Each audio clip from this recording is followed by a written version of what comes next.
Medinine homeopathy and Ayurveda అభిమానించే ప్రేక్షకులకు నా నమస్కారాలు. I'm N senior consultant homoeopathic physician. మనం ఈరోజు కిడ్నీ స్టోన్స్ గురించి తెలుసుకుందాం. మెయిన్గా ఈ కిడ్నీ స్టోన్స్ను మనం రీనల్ క్యాలిక్యులై కూడా అంటారు.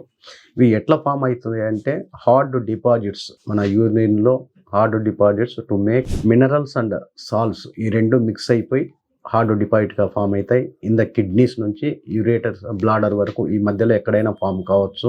మెయిన్గా ఏంటంటే కాజెస్ ఎలా ఉంటాయి అంటే మనకు డైట్ వల్ల, మనం తినే ఆహార పదార్థాల వల్ల, అట్లే ఎక్సెస్ వెయిట్ ఉండడం వల్ల, ఒబేసిటీ వల్ల, అట్లే సమ్ మెడికేషన్స్ వల్ల, కొన్ని మెడికల్ కండిషన్స్ వల్ల, కొన్ని సప్లిమెంట్స్ వల్ల ఫామ్ అవుతాయి. అయితే ఈ కిడ్నీ స్టోన్స్ ఎక్కడ ఫామ్ అవుతాయి అంటే any part of the urinary tract in the to bladder రీజన్లో ఫామ్ అవుతాయి.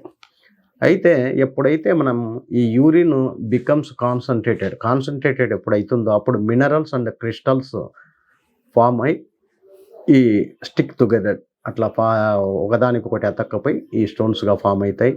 అయితే ఎప్పుడైతే మనకు ఈ స్టోన్స్ ఫార్మేషన్ ఎప్పుడైతే సైజు పెరుగుతుందో మనకు అప్పుడు విపరీతమైన పెయిన్ వస్తుంది.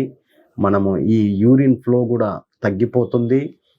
ప్లస్ మనకి యూరినరీ ట్రాక్ట్ ఇన్ఫెక్షన్ కూడా వచ్చే అవకాశాలు ఎక్కువ.